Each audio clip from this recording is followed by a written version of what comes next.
Today is the first day of the September 93 7-day retreat at Springwater.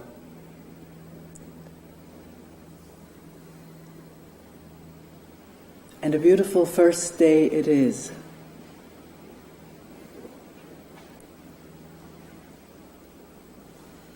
The fresh breeze and the hills so close you can touch them.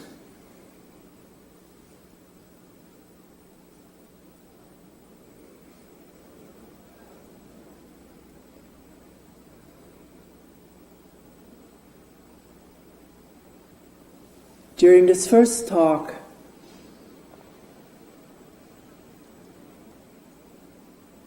for the people who are here for the first time, as well as for all of us who have been to so many or a few retreats, let us start out by talking about listening.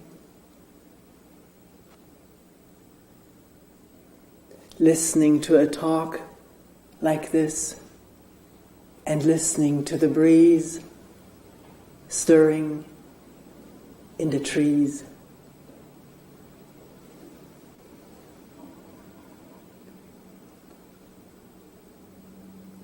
And we will also talk about authority,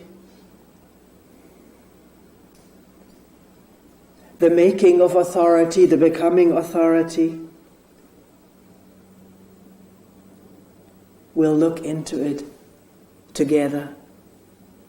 Maybe as it happens, as it unfolds, or before it unfolds.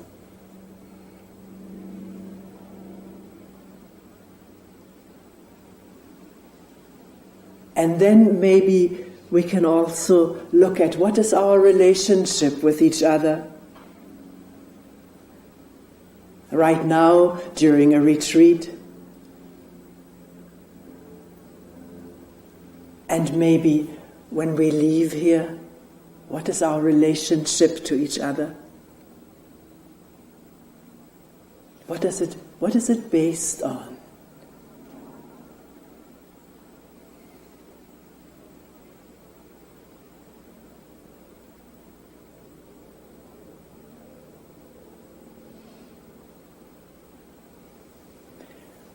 All of us, since we were very small, having had to go to school, and before that, living in a family, we were told and asked to listen to what was being said. And when we were asked to listen, there was always a ring of threat in it, or demand. You better listen or else. You better remember what I say.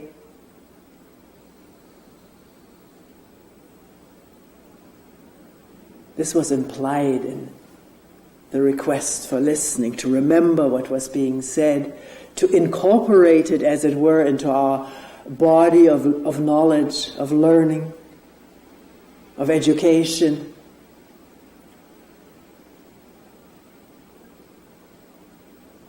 In school, our memory of what was said was tested. We were tested whether we had really listened. Listening in that case meaning remembering and the ability to repeat from memory what was heard or read before.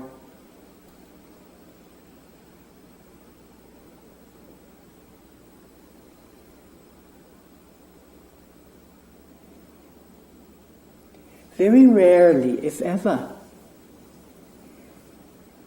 were we invited to listen together.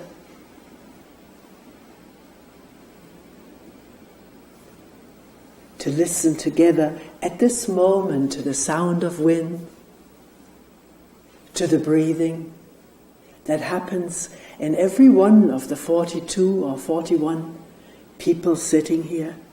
Breathing happens and listening happens. The wind is heard by all of us, isn't it?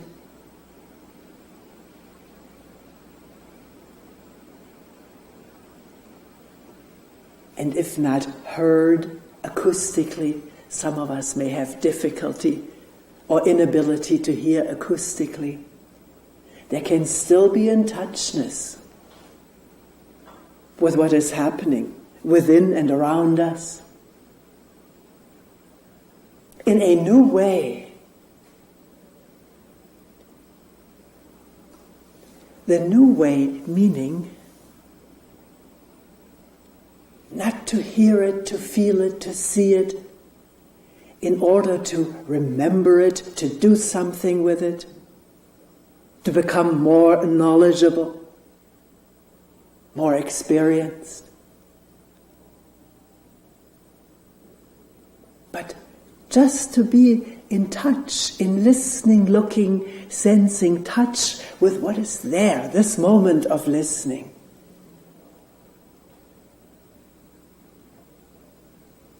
Not for the sake of something else, of becoming more informed. For the sake of being here with what's there without division. Immediately.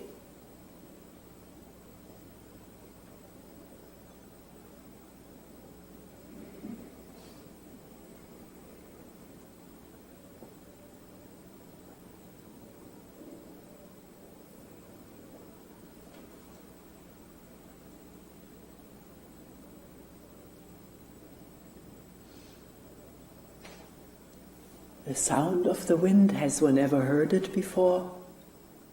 So immediately. Is it immediate now?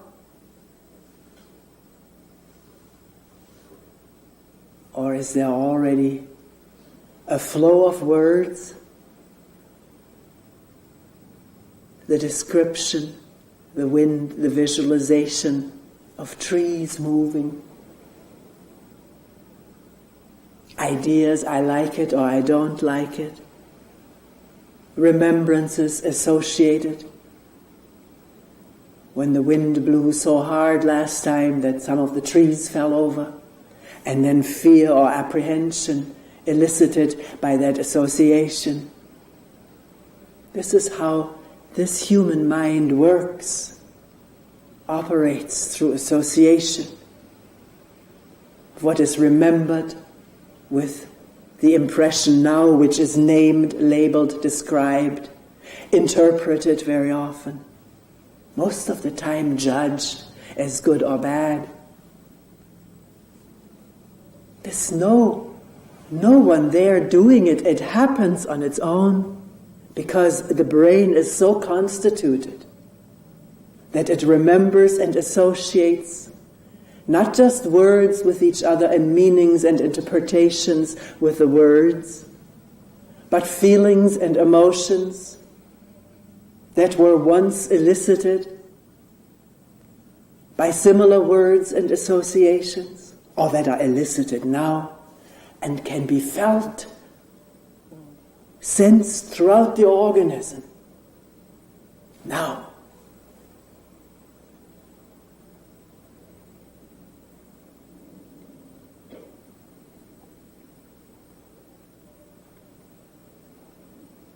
So in describing, interpreting, judging, associating with the past experiences and the emotions that go with all of that, is there still the wind in the trees now? The calling of a bird? Or has something happened almost instantaneously to an instant of pure perception, the immediate taking over by the brain functions, and the becoming involved in that process of thinking, remembering, fearing, associating emotions, becoming so involved and encapsulated in that process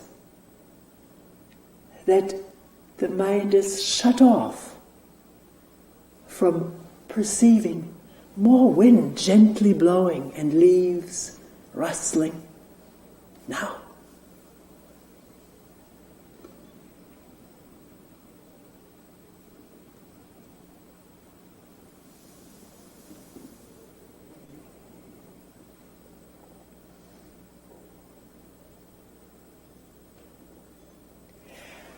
Coming to the talk itself, because this is what we call that is going on right now, we call it a talk.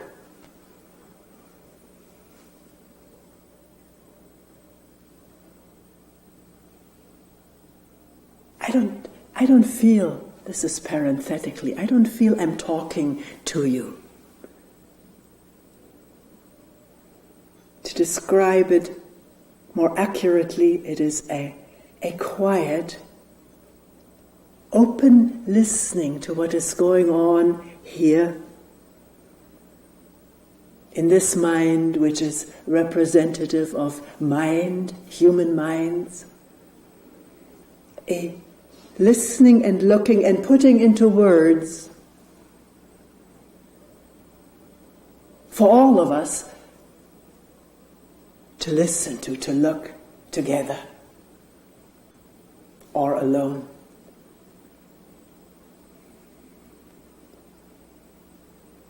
Not necessarily to remember what is being said.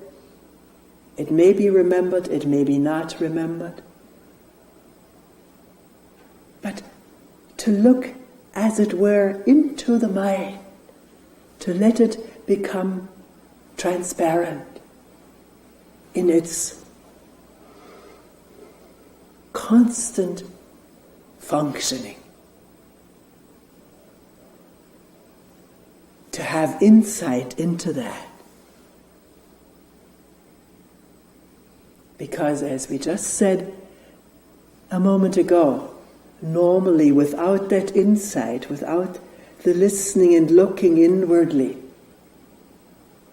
to what is actually happening in this mind, we get so involved, or there is such getting involvedness with the content of the description of the wind, we use that as an example, the interpretation, the judgment, I like it, I don't like it, the reminders of a storm, the fear associated with it.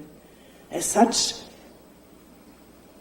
an engagement with that the process itself as it is happening is not seen into. It ticks away unheard, unknown, unperceived, and yet has such tremendously powerful influence upon how we react to a situation and to each other, based on word, image, idea, judgment, associated ideas from the past, fears and so forth, desires.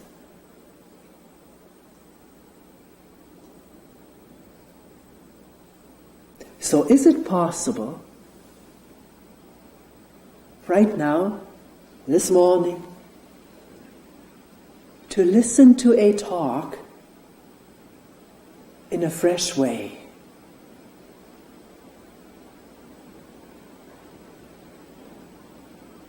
Being aware what is happening and has been happening in the mind. Maybe an expectation of what the talk would be about, wanting to hear certain things that fit one's needs, maybe wanting to hear about a meditation practice, something one could learn, something one could practice and repeat and remember. Is there such expectation in the mind of what this thought, what this talk could do for one? Is there? Can one sort of question quietly, not forcefully, when the question is open and quiet, is there expectation in the mind? Something may bubble up, reveal itself. Yes, I am expecting. I'm expecting you to say this and not to say that.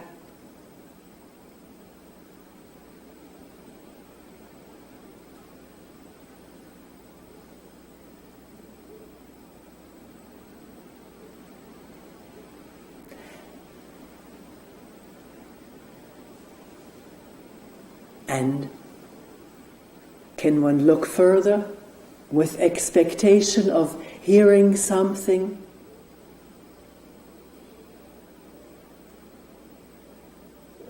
Does there go the actual or potential disappointment if it is not what one has expected? Something different is said than what one wants to hear. This is how we do get disappointed, isn't it? And frustrated or angry. We want something very badly, which means the mind, the thoughts are about what one is expecting, what one wants. There's image and idea of that. And not just image and idea of what one wants, but the whole body responding organismically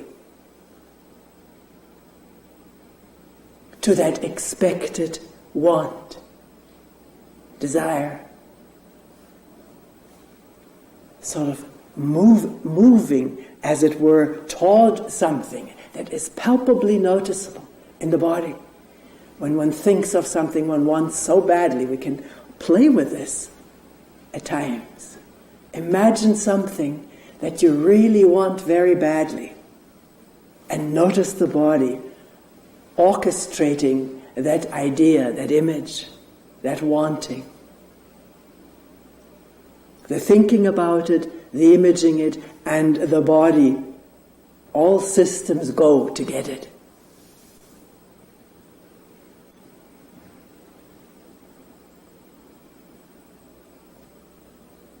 And if it cannot be gotten, if something gets in the way, things turn out differently, this body on the go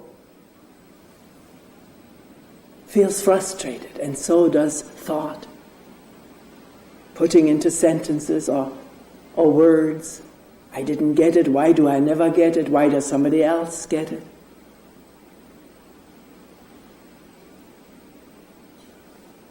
Why me?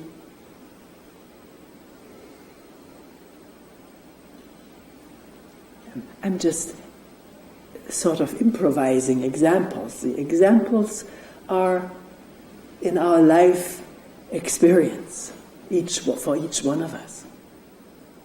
All that needs to happen is some listening to it. Either it can be evoked, something that has been so passionately wanted and one didn't get it and all that went with it, to watch it, not the content of the ideas and what one wants, but the process. The very functioning in wanting and fearing not to get, and frustration and anger when we don't get it. That there is some insight into it, some direct seeing, not just caught up in the words and imagery and emotions, but in the fact that it is happening. And how it is happening as we go. Then we don't have to look it up in any book and remember it and then sort of have it in the head. It's all there in our moment-to-moment responding and reacting. We are an open book when the mind shifts from sheer entanglement in the chapters and the pictures to wondering what's happening and listening momentarily to expectation and disappointment, as thought and physical intertwined processes that are not separate from the wind in the trees.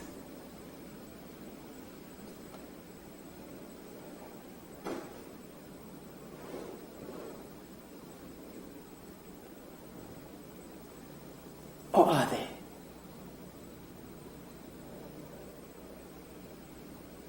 Someone says they're not, but if the experience is, this is separate, and then I don't hear the wind, and if I listen to the wind, I can't pay attention to anything else. Then the question is asked, what is this separation?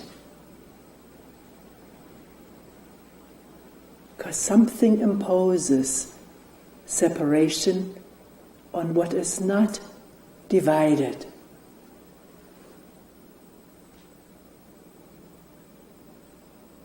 The physical, mental processes of a human being are not divided from winding and treeing and stars at night, sun in the morning, cool air, wet grass.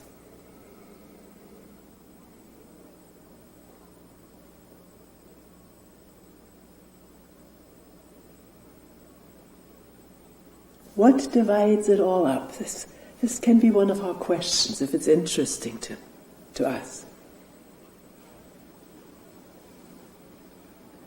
The very fact that there is thinking and labeling and judging and reacting and knowing and associating and concentrating, meaning shutting out what else is going on this moment. Can we find out for ourselves in listening for moments at a time to a talk and the wind in the trees, as well as breathing, permeating this body?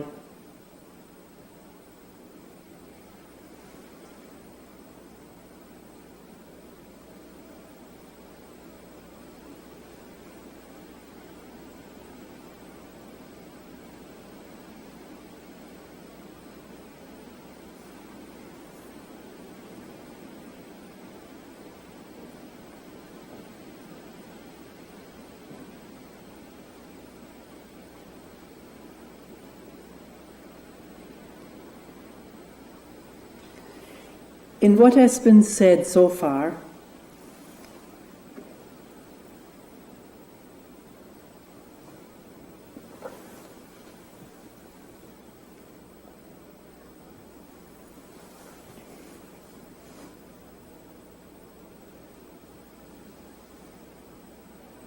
listening together, looking together,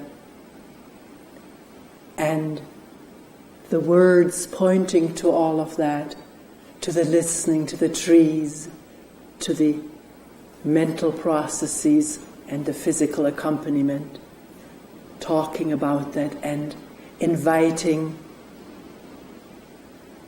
looking together, listening together.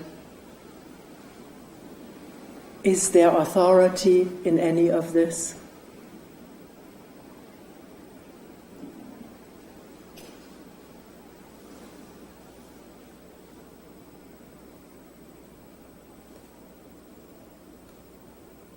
Is there?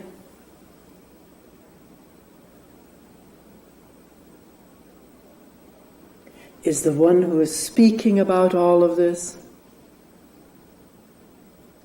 inviting listening, pointing things out that are happening in this mind as well as in any other mind? Is there authority in this person?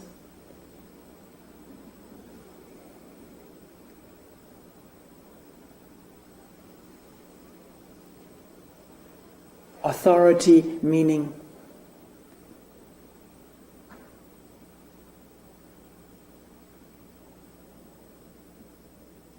feeling urged or pressured or driven or inclined to take what is being said as the truth without examining it, attributing to the one who is speaking here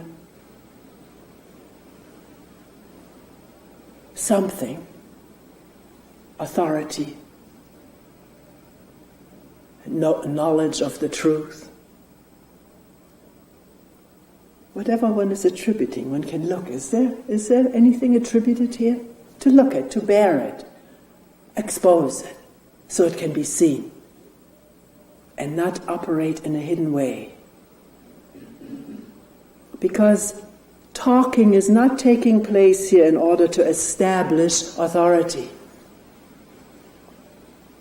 to pronounce anything dogmatic, doctrinal.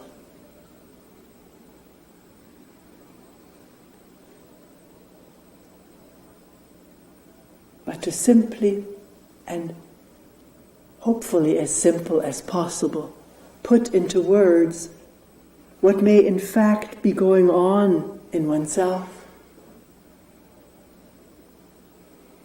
Open for inspection. Open for discovery by each one of us as the talk proceeds.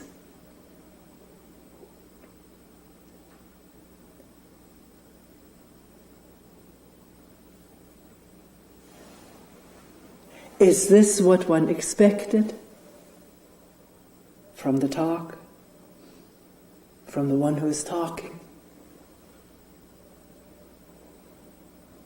Opening up in oneself for inspection for discovery, what is actually happening, by listening together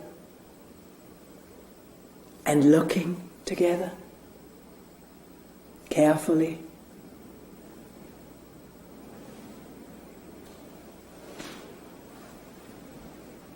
Maybe it is not what one is expected, but that's what is happening here in the morning, during talk time. Not a teaching being presented,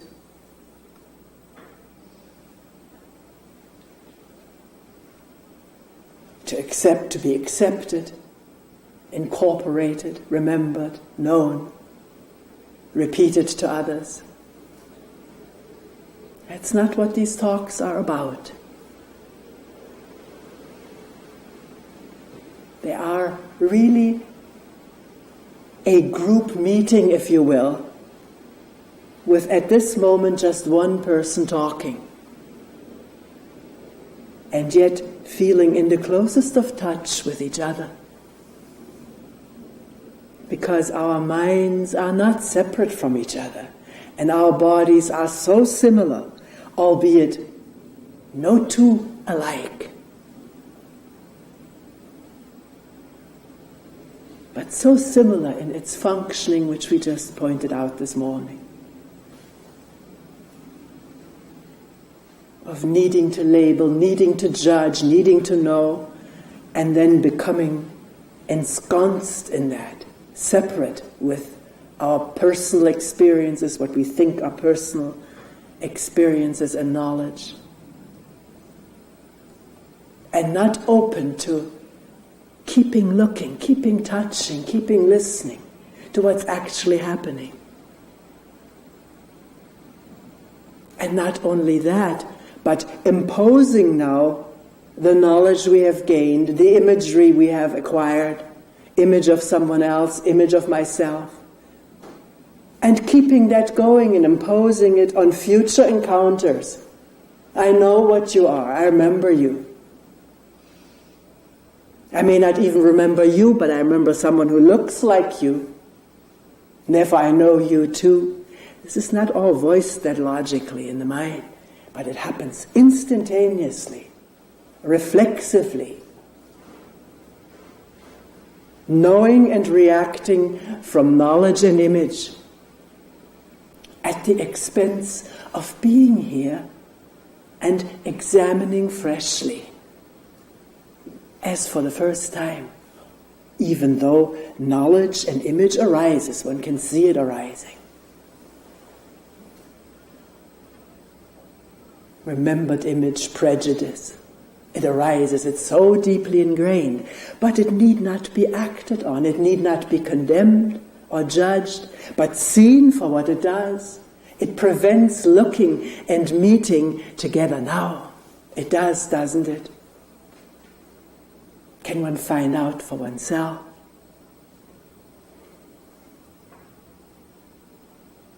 And find out that the moment we judge and condemn or accept, say this is our human nature, then we don't see anymore. We don't look, we don't examine. We stick with another idea.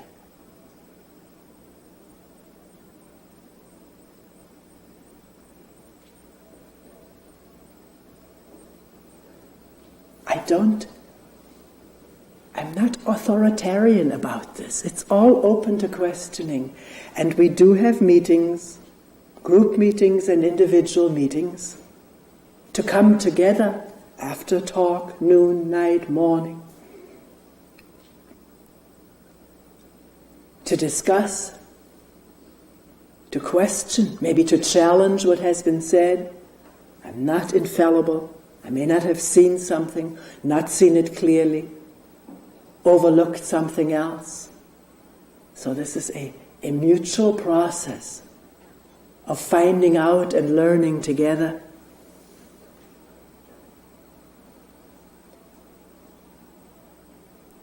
So if anything is not clear during a talk, or one feels it is not so, I see it differently, or one doesn't understand it at all and wants to go over it, that's what meetings are for.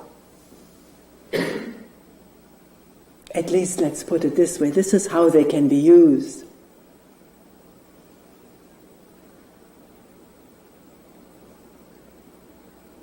I will never tire of going over something, or rather, I won't remember what I said verbatim. The situation is new, but we can start freshly to look at prejudice or associated memories, judgment, whatever has come up in the talk or outside of talk. What was meant to be pointed out is there is no authority in this, no absoluteness. It's all open to looking and questioning by oneself.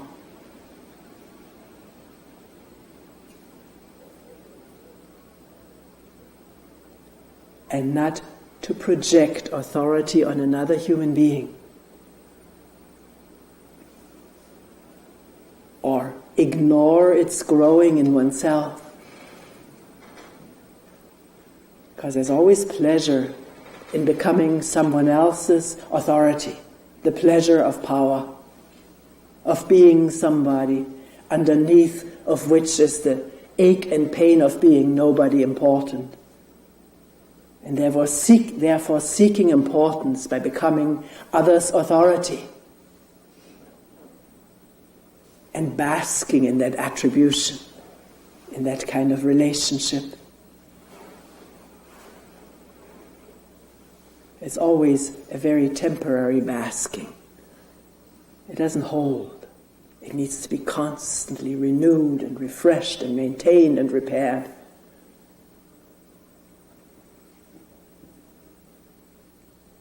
So can one open up one's desire to be authority to others, or to make others into authority for oneself? To feel secure.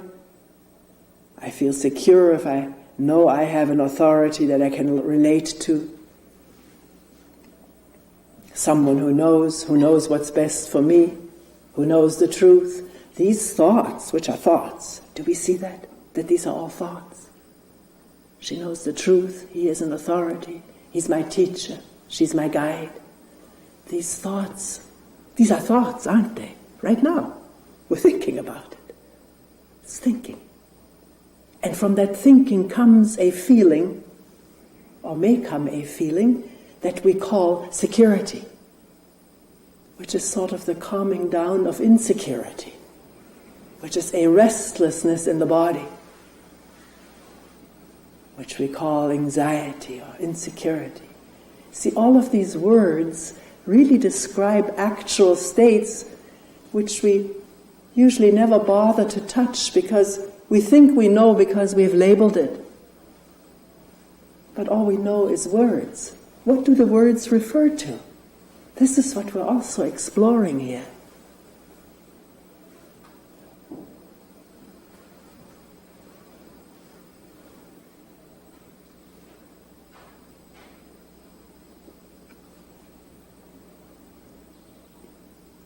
Our desire for authority, our desire to be an authority.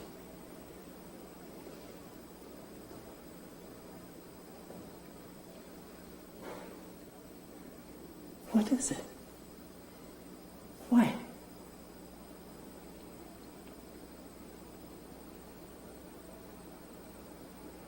In listening to the wind shifting and shaking the branches and leaves, where is their authority?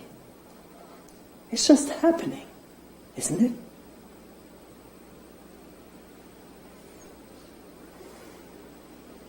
Because thought can invent authority.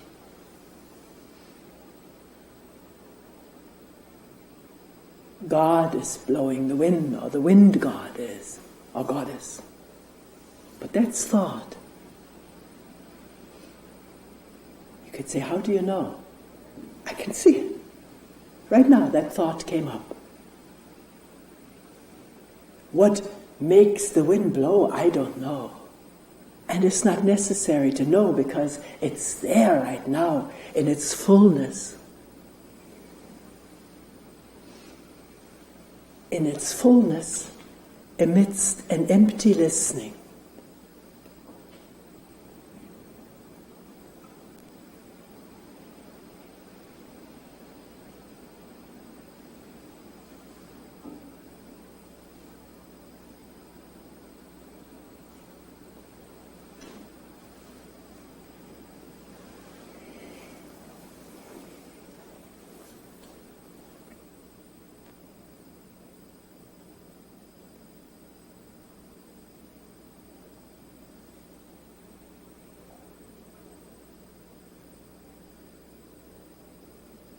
So where are we after this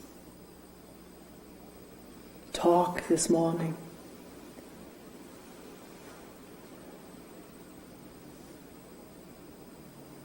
What is our relationship with each other?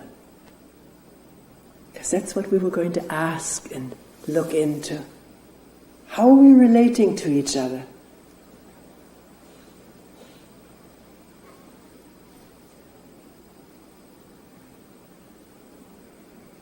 On what basis?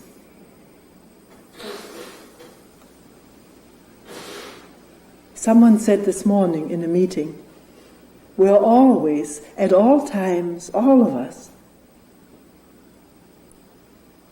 performing roles, and many during the course of a day. And these roles are in accordance with the images we have of ourselves, of how people see us, or how we think we see us, how we want people to see us, what we want to be, what we don't want to be, what we are afraid of being seen, and so we may hide some of that. But always, or are we? I wouldn't put it so definitely, so inevitable. But let's examine it, draw attention to it. Are we usually performing roles, one or another? If it's not this one, it's another one. According to images. Coming here, certainly coming here for the first time, There must be a feeling, the mind in uncertainty in trying to establish what role is expected of me to play here. Particularly having heard all kinds of things in an opening orientation session of being quiet.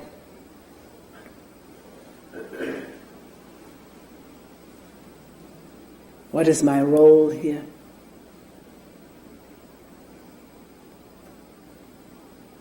Sometimes people come into the meeting room and say, what is the etiquette here for meeting with you? In other words, what role should I perform?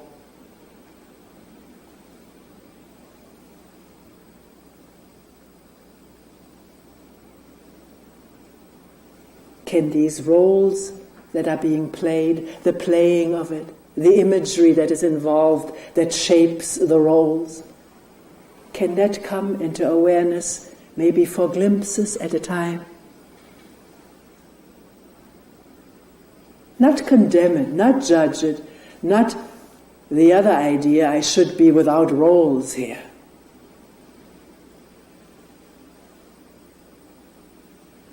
It's not, a retreat like this is not for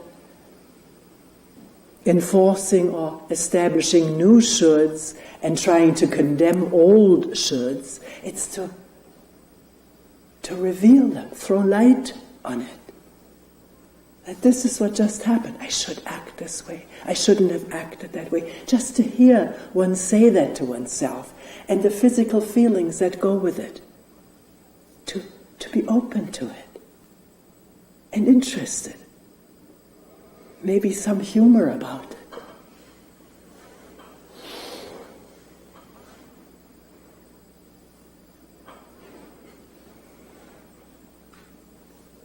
Incidentally, there's no etiquette in coming into that room there. There's 2 double doors and they may evoke all kinds of ideas. But it's just to keep it a little private, keep the noise down for the others. How are you? Hello, a hug or a handshake, or if one is shy, whatever. It doesn't matter.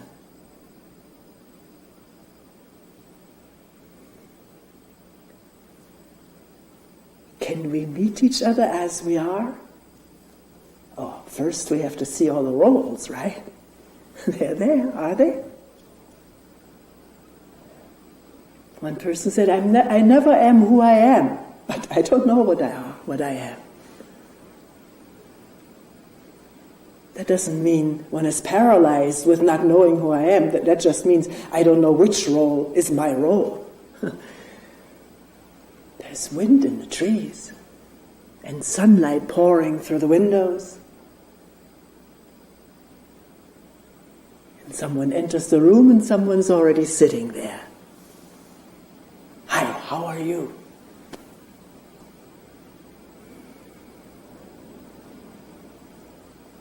And maybe noticing the shyness due to an idea of how I should be or what she thinks I should say, but she may not think at all. Just be there and listen together, look together, enter into a question together, or just sit quietly without fulfilling or performing a role. Even though the roles want to take over, one can see it, feel it, hear it. That's mechanical, that happens. But it doesn't have to be overpowering.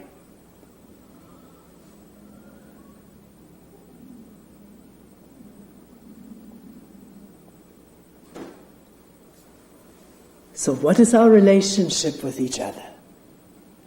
This morning, during a talk, during this retreat, what's one's relationship with oneself, as we put it? There's a very complicated way of putting something that's very simple.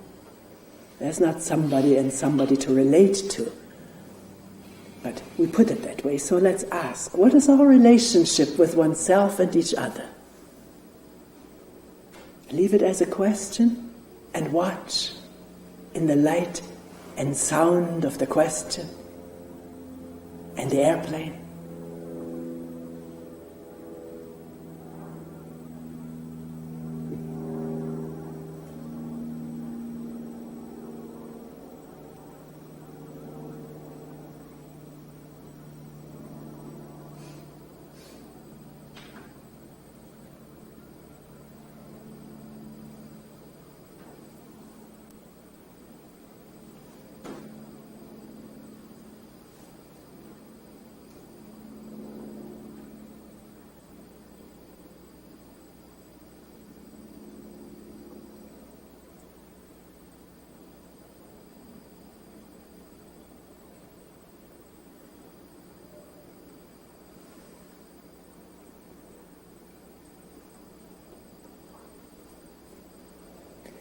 We will end here for today.